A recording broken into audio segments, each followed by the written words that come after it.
Setiap ada yang merayakan hari ulang tahun, kita selalu mendengar ucapan selamat panjang umur. Atau ketika ada bayi yang lahir, didoakan agar sehat dan berusia panjang. Namun, adakah yang dapat memastikan dirinya sendiri berusia panjang, mulia atau hina? Penuh keberkahankah? Umur manusia adalah perkara gaib dan merupakan rahasia Allah Subhanahu wa Ta'ala.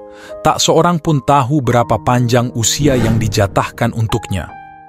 Meski umur termasuk perkara gaib, beberapa ulama besar mencoba membahasnya. Habib Abdullah bin Alwi Al-Haddad, misalnya, mengkaji masalah umur melalui karyanya Sabilul Iddikar wal I'tibar bima yamurru bil insan wa yanqadi lahu minal a'mar, jalan menuju peringatan dan perenungan tentang tahapan usia yang dilalui manusia. Beliau membagi umur dalam 5 tahapan. Pertama, sejak Allah Subhanahu wa Ta'ala menciptakan Nabi Adam alaihi salam dan membekalinya dengan keturunan.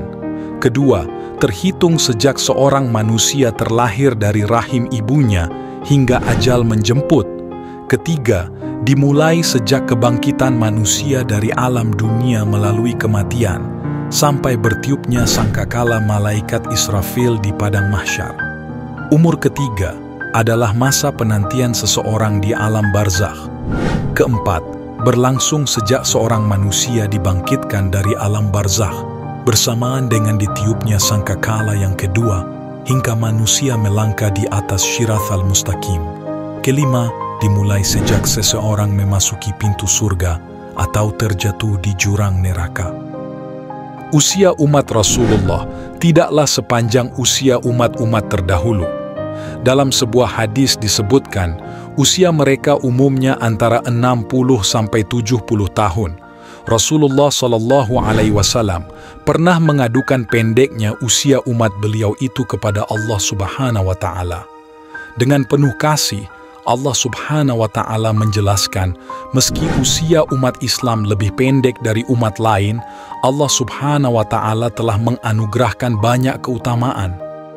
Di antaranya Lailatul Qadar, malam yang nilainya lebih dari 1000 bulan. Masa muda dan masa dewasa merupakan fase terpenting dalam kehidupan manusia.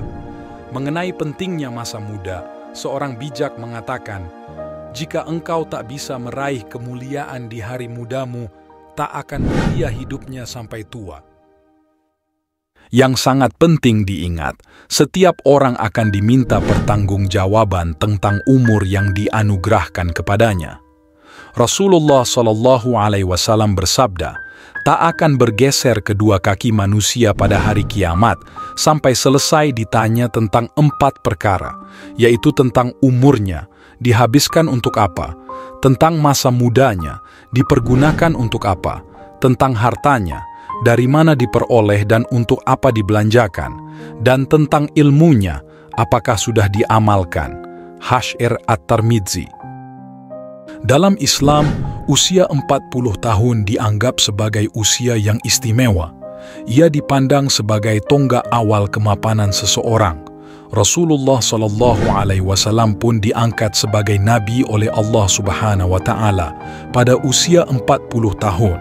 Bagi kaum sufi, usia 40 tahun dianggap sebagai pintu gerbang menuju Allah Subhanahu wa Ta'ala. Seorang sufi besar, Syekh Abdul Wahhab bin Ahmad Asy-Sya'rani, dalam kitab Bahrul Maurud menulis, telah diambil perjanjian dari kita, apabila umur telah mencapai 40 tahun, hendaklah bersiap-siap melipat kasur dan selalu ingat pada setiap tarik nafas, bahwa kita sedang berjalan menuju akhirat, sampai tak merasa tenang lagi rasanya hidup di dunia. Yang dimaksud dengan melipat kasur, ialah mengurangi tidur untuk memperbanyak ibadah. Setelah melampaui fase kedewasaan, kaum muslimin memasuki fase persiapan menghadapi kematian, yakni pada usia 60 sampai 70 tahun.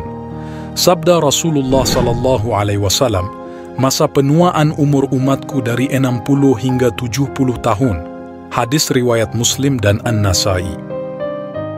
Oleh karena itu, amat sangat keterlaluan orang-orang yang sudah berusia di atas 60 tahun tapi masih juga melakukan maksiat. Sabda Rasulullah SAW, Allah Subhanahu wa Ta'ala tidak akan menerima dalih seseorang sesudah dia memanjangkan usianya hingga 60 tahun. Hadis riwayat Al-Bukhari. Usia lanjut juga merupakan sebuah keistimewaan. Dalam sebuah hadits qudsi, Rasulullah menyampaikan firman Allah Subhanahu wa Ta'ala, "Demi kemuliaanku, keagunganku, dan kebutuhan hambaku kepadaku, sesungguhnya aku merasa malu menyiksa hambaku, baik laki-laki maupun perempuan, yang telah beruban karena tua dalam keadaan muslim." Dalam hadits lain beliau bersabda, "Sebaik-baik di antara kalian ialah orang yang panjang umurnya, dan baik pula amalannya." Hadis riwayat At-Tirmidzi. Namun, Al-Quran juga berulang kali memperingatkan akan datangnya ketuaan dan kepikunan. Misalnya, dalam surah An-Nahl ayat 70, Allah menciptakan kamu, kemudian mewafatkan kamu, dan di antara kamu ada yang dikembalikan kepada umur yang paling lemah, supaya tidak mengetahui lagi sesuatu pun yang pernah diketahuinya. Sesungguhnya Allah Maha Mengetahui lagi Maha Kuasa. Kepikunan yang mengiringi ketuaan itulah yang ditakuti oleh Rasulullah, sehingga beliau selalu berdoa, "Aku berlindung kepadamu dari usia yang paling hina." Suatu hari, Ma'an bin Zaidah mendatangi Al-Makmun. Makmun bertanya, "Bagaimana keadaanmu di usia tua renta ini?" Ia menjawab, "Aku bisa jatuh hanya karena tersandung kotoran unta, dan cukup diikat hanya dengan sehelai rambut.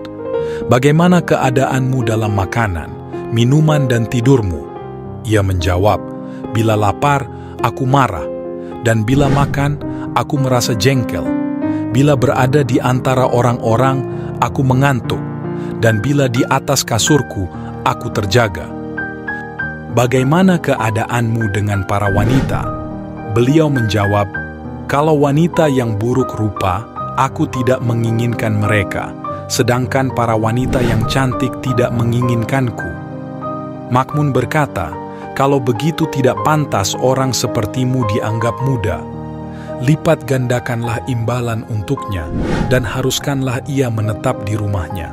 Biarkan masyarakat yang mengunjunginya, dan jangan biarkan ia mengunjungi siapapun." Sejak zaman Rasulullah SAW sampai kini, ada orang-orang yang dianugerahi Allah Subhanahu wa Ta'ala umur panjang dari orang-orang pada umumnya, dan mereka mengisinya dengan berbagai kebaikan, sehingga hidup mereka penuh berkah dan tercatat dalam sejarah. Mereka inilah yang dimaksud dalam hadits Nabi, "Sebaik-baik kalian adalah yang panjang umurnya dan baik amalnya." Di samping itu, ada pula orang-orang yang usianya pendek, tapi juga sangat berarti, karena dipenuhi berbagai amal yang diridai Allah Subhanahu wa Ta'ala. Mereka yang tergolong dalam kelompok ini pun, namanya terabadikan dalam sejarah, dan senantiasa dikenang orang. Di antara para sahabat Nabi yang dianugerahi usia panjang adalah Anas bin Malik, salah seorang sahabat utama, perawi hadits terkenal, dan pelayan Rasulullah SAW. Anas lahir pada tahun ke-10 sebelum hijrah. Sejak kecil ia sudah memeluk Islam dan terus melayani Rasulullah sampai beliau wafat. Kurang lebih 10 tahun lamanya ia melayani Rasulullah SAW, yaitu selama beliau menetap di Madinah. Ibunya yang mula pertama membawanya menghadap Rasulullah agar dapat melayani beliau. Anas bangga menyandang predikat pelayan Rasulullah karena kedudukan itu memang suatu kemuliaan. Ia adalah sahabat yang terbanyak memiliki anak berkat doa Rasulullah SAW. Suatu ketika, ibunya memohon agar Rasulullah mendoakannya, maka beliau pun mendoakan Anas, "Ya Allah, berilah rizki anak dan harta kepadanya, dan berkahilah dia." Dalam redaksi yang lain, doa beliau sebagai berikut, "Ya Allah, perbanyaklah harta dan anaknya, dan masukkanlah ia ke dalam surga. Anas adalah sahabat yang terakhir wafat di Basrah. Menurut riwayat yang paling kuat, ia wafat dalam usia 103 tahun. Ia wafat setelah menjalani kehidupan penuh perjuangan. Ia kaya dengan ilmu dan syarat dengan amal. Di saat ajal hendak menjemput, ia berkata, "Talqinkanlah aku dengan ucapan la ilaha illallah." Dan kalimat tauhid itu terus diucapkannya hingga ruh berpisah dari jasadnya. Para salaf syalih yang berumur panjang dalam keadaan ibadah dan taat kepada Allah menganjurkan para pemuda untuk memanfaatkan masa muda mereka. Pergunakanlah masa muda kalian sebelum kalian menjadi seperti kami saat ini. Maksud mereka, di usia yang tua rentanan lemah, tidak dapat melakukan banyak amal syalih, padahal di usia mereka yang demikian, mereka telah mendahului para pemuda dalam berlomba-lomba menuju jalan Allah dan bersungguh-sungguh dalam mentaatinya.